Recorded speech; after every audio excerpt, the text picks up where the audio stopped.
राजेश जी, कुछ चीजें सामने आई उपाध्याय जी की बात से कि एक एक जैसे लाइन उन्होंने कही कि अजमेर चिश्ती की दरगाह में हिंदुओं ने जाना बंद कर दिया। तो ये बात मुझे कई लोगों ने मैसेज किया। मैं 97 से हर साल अजमेर जाता हूँ व्यक्तिगत तौर पे।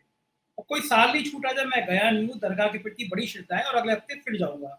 और मेरे करीब 7-8 दोस्त हैं हिंदू हैं। इस मूवमेंट के बाद मैंने उनसे बात की, तो वो हंसे, बोले कि ये जो प्लान होते हैं ये अजमेर को लेके, ऐसी जगह को लेके हर साल होते हैं। संघ, उससे विश्व हिंदू परिषद, उससे जुड़े लोग अजमेर शरीफ की दरगाह को लेके इस तरह का प्लान हमेशा करते हैं, क्योंकि वो दरगाह ऐसी है जिसमें हर धर्म के लोग जाते हैं। तो इस तरह की बातें हर बार होती है। लेकिन ये बात बहुत उपाध्याय जी के टारगेट इसलिए है, जो उपाध्याय जी कह रहे हैं, इस तरह के बात मेरे बाद ही मैसेज आए। तो ये चीज तो मास्टरी है ही है। गणेश जी एक दिन में दूध पिया करते हैं पूरे देश में। तो जो नेटवर्किंग है, उस नेटवर्किंग का कोई सानी ही नहीं है। और जैसे हम लोग विचार कर रहे हैं, बात कर रहे हैं, ये माहौल तो बीजेपी ने बना ही दिया कि भाई हमारा कोई तोड़ नहीं है। लेकिन राजेश जी, आपने वो दौर देखा था, आप बहुत सक्रिय थे, आज तक के सर्वे सर्वा थे उस समय में। कांग्रेस इससे ज्यादा शबाब पे थी। आज तो इनको इस मुकाम तक पहुंचाने के लिए अंबानी भैया, अडानी भैया के जैसे चैनलों की जरूरत पड़ती है, मीडिया को खरीदने की जरूरत पड़ती है। लेकिन कांग्रेस ने इससे ज्यादा ताकत देखी थी। और कोई गांव आज की तारीख में भी मुझे ऐसा नहीं मिलता जहां कांग्रेस के 5 या 10 लोग मिलते नहीं हो, वोट दे ना दें। लेकिन मैं जितने गांव में घूमा, उसमें 5 लोग थे। अभी 4 दिन पहले मैंने अपने रिपोर्टर को सडनली एक गांव का चयन करके भेजा, और मैंने वो स्टोरी भेजी लखनऊ राजधानी के काकोरी की। उसमें 20 महिलाओं से बात करी, 20 की 20 सिलेंडर के ऊपर बैठ के चूल्हा जला रही हैं। तो एक ये भ्रम हो गया है कि हम कभी अजय हैं, हमें कोई तोड़ नहीं सकता, हमारी इतनी ब्रांडिंग है। लाभार्थी वर्ग, लाभार्थियों की जहां तक बात होती है, मैंने रिसर्च कराई, अखिलेश सरकार में भी अगर लाभार्थी की सूची दे दी जाए, जिनको समाजवादी पेंशन दी हो, जिनको विधवा पेंशन दी हो, जिनको लैपटॉप दियो, तो वो भी करोड़ों में होते हैं। तो उसको भ्रम बना लो कि जितना हम लाभार्थी दे रहे हैं वही वोट दे रहे हैं। योगी आदित्यनाथ जी ने यहाँ पे एक आईपैड बांटने का कार्यक्रम किया था चुनाव से 2 महीने पहले। हमने वहां पे एक स्टोरी करी, वहां पे स्टूडेंट्स थे, वो लेके बैठे हुए थे, बोले अब मिला है, वोट हम अखिलेश को देंगे।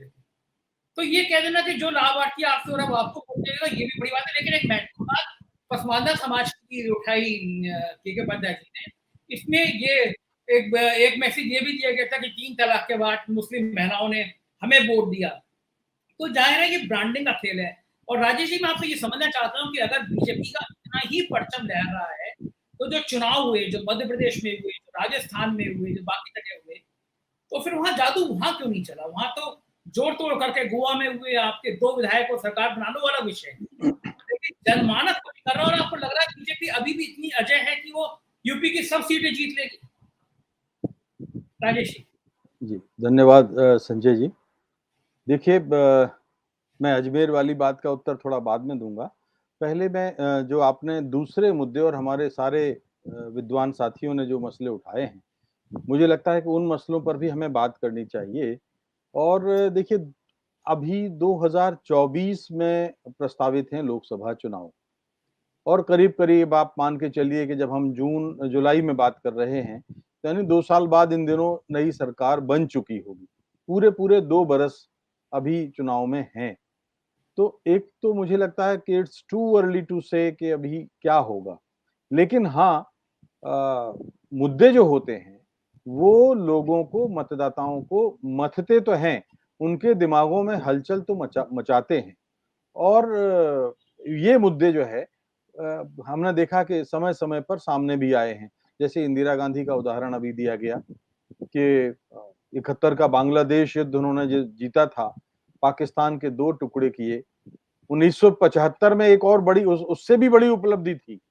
एक दुनिया के नए देश को उन्होंने दुनिया के नक्शे पर बांग्लादेश नाम के एक नए देश को पैदा किया। और 1975 में सिक्किम नाम के दुनिया के एक देश को दुनिया के नक्शे से मिटा दिया, भारत का राज्य बना दिया।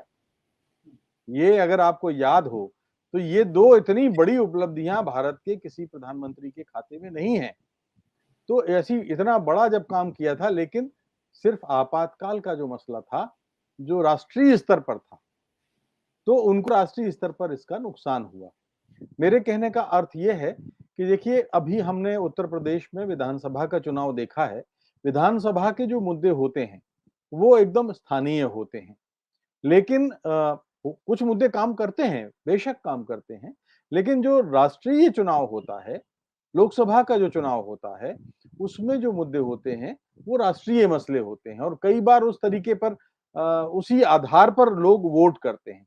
हो सकता है कि बहुत लोकल लेवल पे, जैसे आपने पसमानदा मुसलमानों की बात की, लेकिन मैं इसको पसमानदा से मतलब जो समाज के आखिरी छोर पर खड़ा हुआ इंसान है, चाहे वो हिंदू हो और चाहे वो मुस्लिम हो। हमने देखा है हिंदू समाज में जो आखिरी छोर पे खड़े हुए लोग थे, वो भी तो छिटके थे एक बार। तो वो हो, ये बात बिल्कुल सही है कि महिलाओं के मन में भारतीय जनता पार्टी को लेके सहानुभूति ही नहीं, बड़ा बल्कि मजबूत समर्थन है, इसलिए कि महिलाएं काफी हद तक भावुक और धार्मिक आस्थाओं को मानने वाली होती हैं। तो उसमें जो एक सांप्रदायिक विभाजन हुआ है, उसपे उसका असर उन पर है। राम मंदिर का मसला भी कहीं न कहीं दिमागों में, ज़ेहन में काम आता होगा। लेकिन जो मैं बात जो रेखांकित करना चाहता हूँ संजय जी, वो ये है कि देखिए, प्रादेशिक मसले अलग होते हैं और राष्ट्रीय मसले अलग होते हैं। मैं आपके ही प्रदेश का एक उदाहरण बताता हूँ। दिल्ली में अटल बिहारी वाजपेयी की सरकार थी और 2002 में जब चुनाव हुए ये उत्तर प्रदेश में, तो किसकी सरकार थी? तब भी उन्हीं की सरकार थी। लेकिन दिल्ली में अटल जी जैसा विराट व्यक्तित्व, ये तो आप मानते हैं कि मोदी जी उनसे ऊपर नहीं है, इंदिरा जी से भी ऊपर नहीं है, लेकिन अगर उनके जैसा विराट व्यक्तित्व होते हुए, अगर 2002 में केंद्र में उनकी सरकार होते हुए राजनाथ सिंह की सरकार चली गई, तो इसका अर्थ यह है कि कोई ना कोई स्थानीय मुद्दे थे जो लोगों को परेशान कर रहे थे। एक बात तो ये हुई।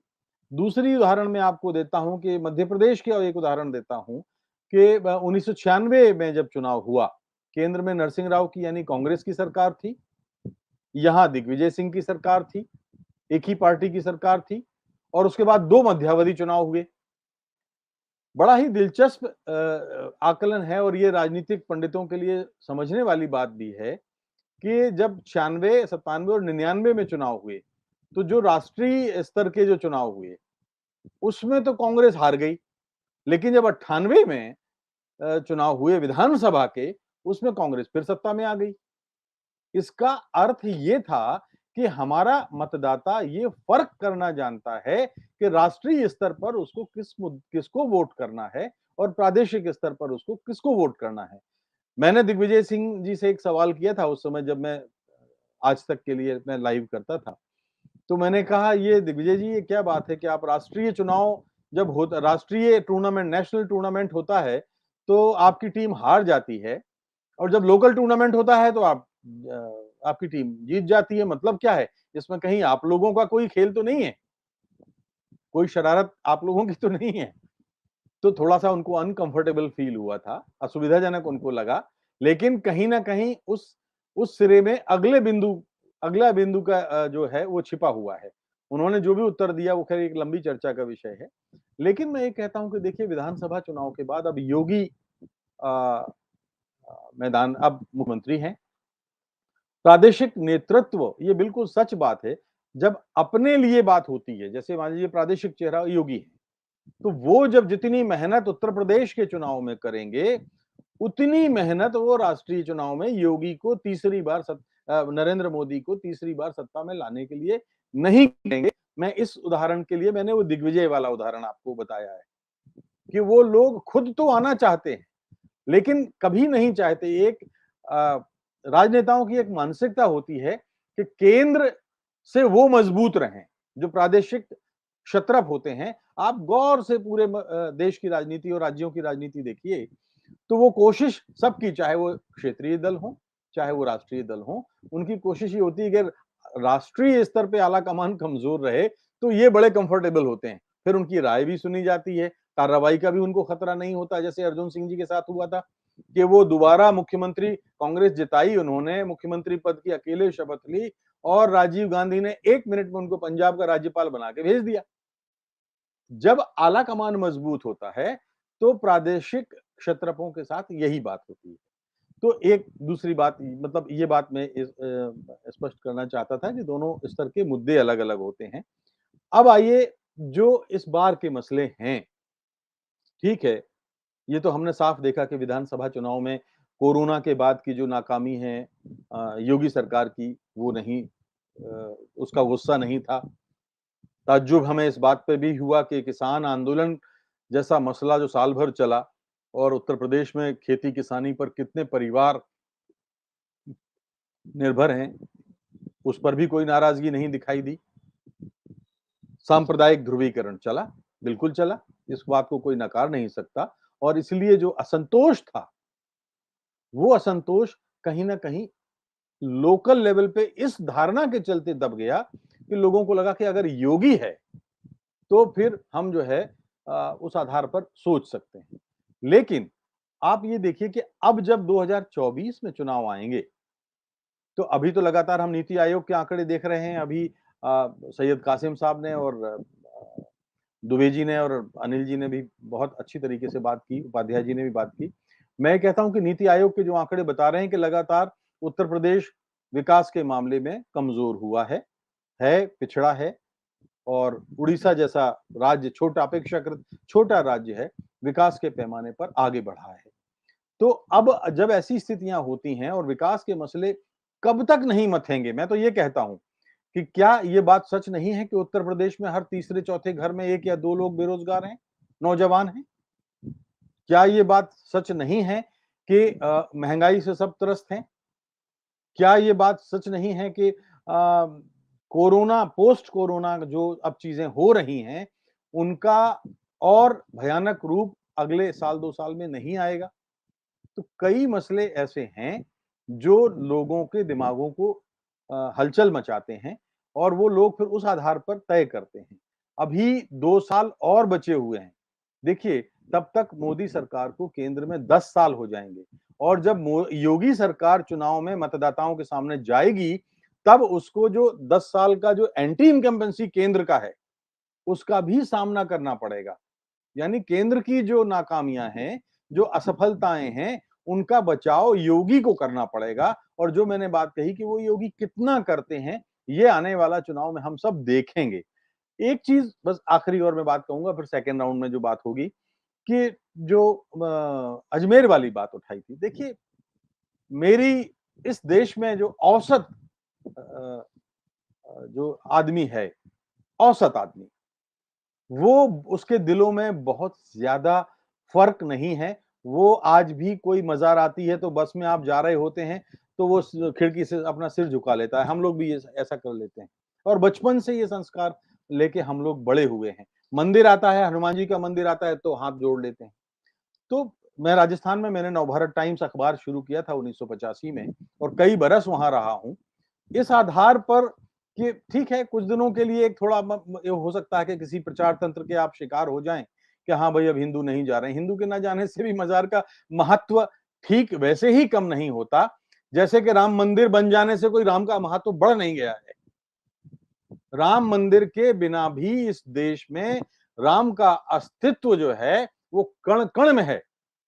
मंदिर बनता तो, ना बनता तो हम उसको एक एक कण कण में जो हमारा अस्तित्व बैठा हुआ है, राम बैठा हुआ है, उसको हम मंदिर में समेट रहे हैं।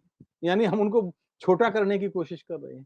तो धार्मिक आधार पर अगर मैं कहूं कि इस देश में बहुत ज्यादा विभाजन उस तरह से नहीं है। जो सांप्रदायिक ध्रुवीकरण की बात आप करते हैं, वो चुनाव के वक्त पैदा की जाती है और महिलाएं उसमें सबसे ज्यादा उसका शिकार होती हैं। मैं यही बात अभी कहना चाहता हूं।